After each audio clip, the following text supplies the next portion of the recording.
Do you guys know that feeling when your heart slash mind is kind of in two places at once? Like,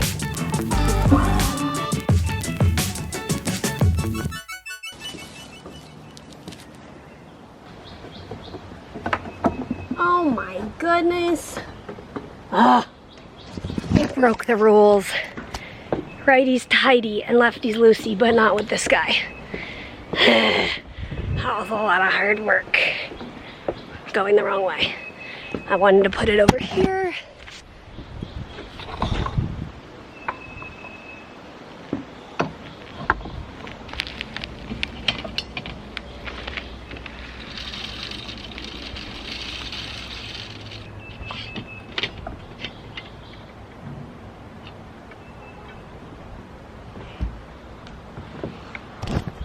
Oh hey, good morning.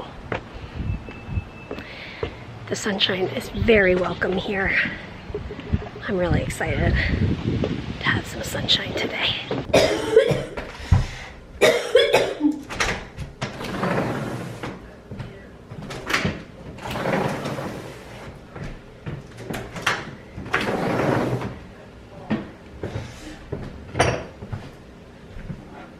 Ahead of me today, I still need to do my vest. I need to clean this table. We have things that go on the third floor, or no, second floor.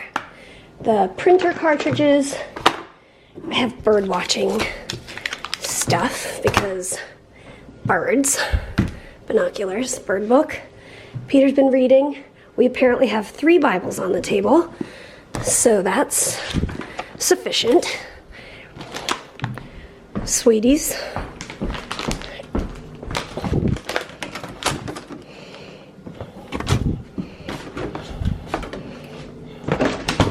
Trash. What else? I need to do that. I need to do this. Oh my goodness. All the things. Used nebulizer things. Coffee cup. You know, all the things. I need to empty the dishwasher so I can load the dishwasher. And I'm happy. I'm excited. I was excited to wake up and do these things. I have a list on my phone that I started last night as I was thinking about the week, thinking about food stuff I want to do, stuff I want to try. These are the sorts of things that make me excited, okay? I want to peel a carrot, and then I want to grate a carrot on the cheese grater, and then I want to keep the shredded carrot in the fridge to make salads with, or put on salads. And I'm excited to do that. It's fun for me to make a list and to do the things, to check the things off the list. Do you like to check things off the list? Oh, do you want me to put your bed in the sunshine? He really, really likes sitting on the porch. And I take his bed. This part is covered, so we keep it under there. And then we put it in the sun, and he loves it. And yesterday, Peter cleaned this floor. Hallelujah. So exciting.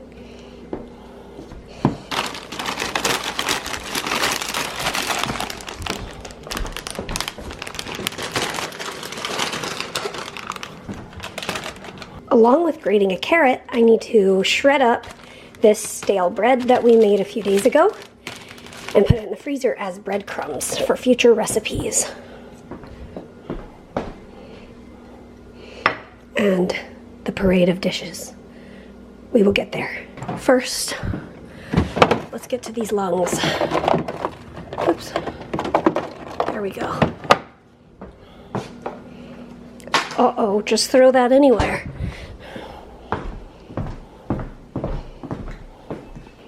Hello, old friend.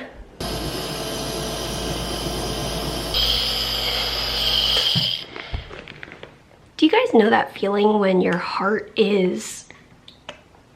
slash mind is kind of in two places at once? Like, I think of the time when I was finishing my undergrad degree. I ended up finishing up early because my sister was getting ready to be listed for a double lung transplant.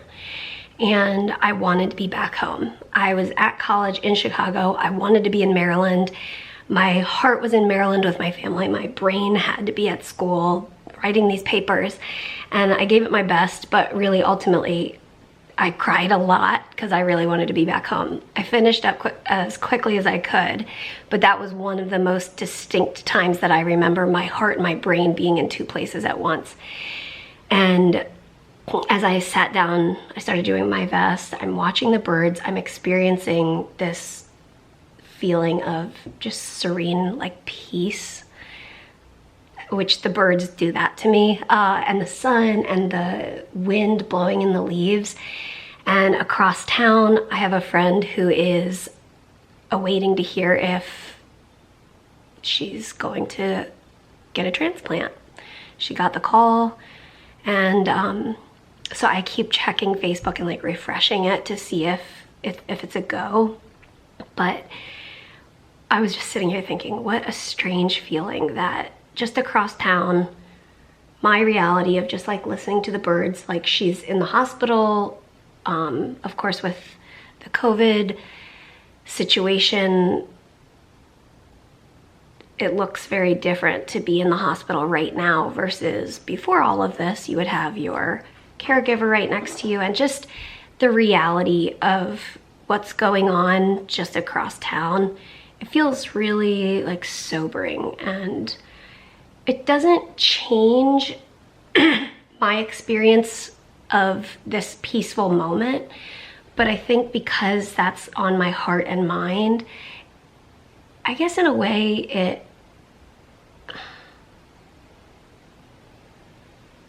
it informs, I guess, kind of how I soak up this moment. It fills me with gratitude that I'm not in the hospital. It fills me with an urgency to pray for my friend or friends. I have many friends across the world who are in the hospital right now.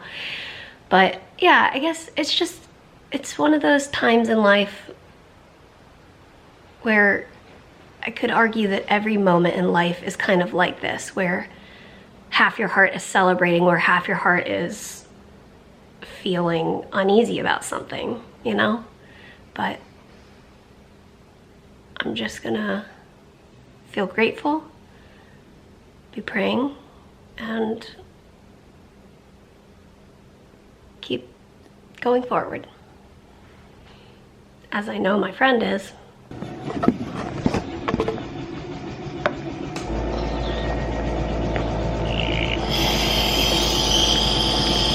Time for some leftovers for lunch.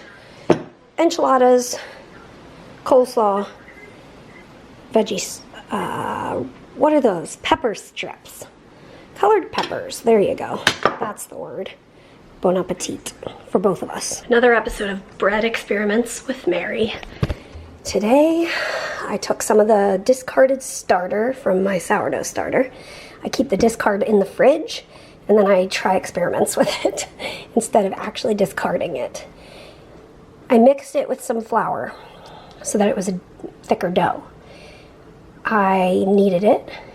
I put it into these little balls and let it rise. I rolled it out and I popped it on, well, yeah, I used the Dutch oven because that's kind of, I was, thinking maybe if I had a pizza stone or something that would work well. I think I just made a pita. I think it puffed up, and I'm pretty sure I made a pita. So that is really exciting. I did not realize, I wasn't sure if it was going to just be like a flatbread. I think somewhere in my deepest soul, I was hoping it would puff up like a pita, and it seems like it may have. So I'm excited. I am also just finished sterilizing my nebulizers. Fresh nebulizers. Just took them out of the boiling water, put them on that paper towel, and now I'm just doing this old loaf, making it into breadcrumbs. I'm thinking I might pop the tray of breadcrumbs once I'm finished into the oven to dry them out a little bit before I put them in the freezer. So, having fun.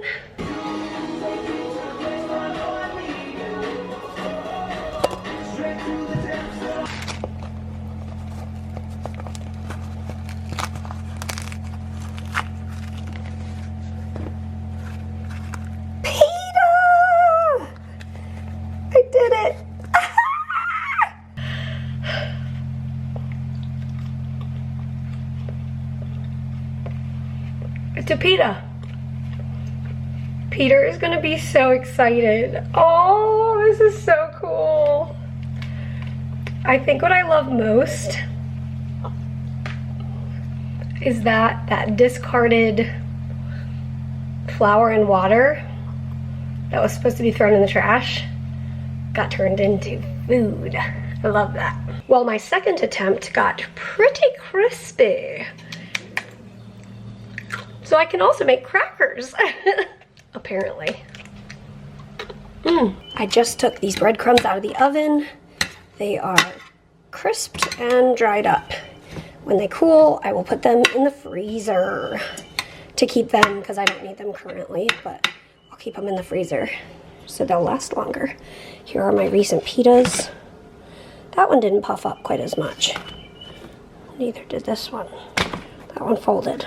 Well, it's my experiment. It's okay. Okay, he just came in.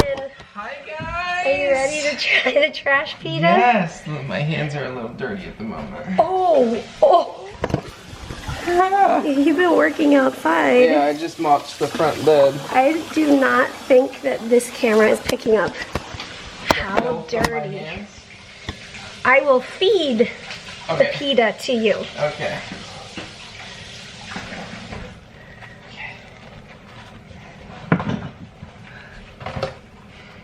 It looks good. Did you try it?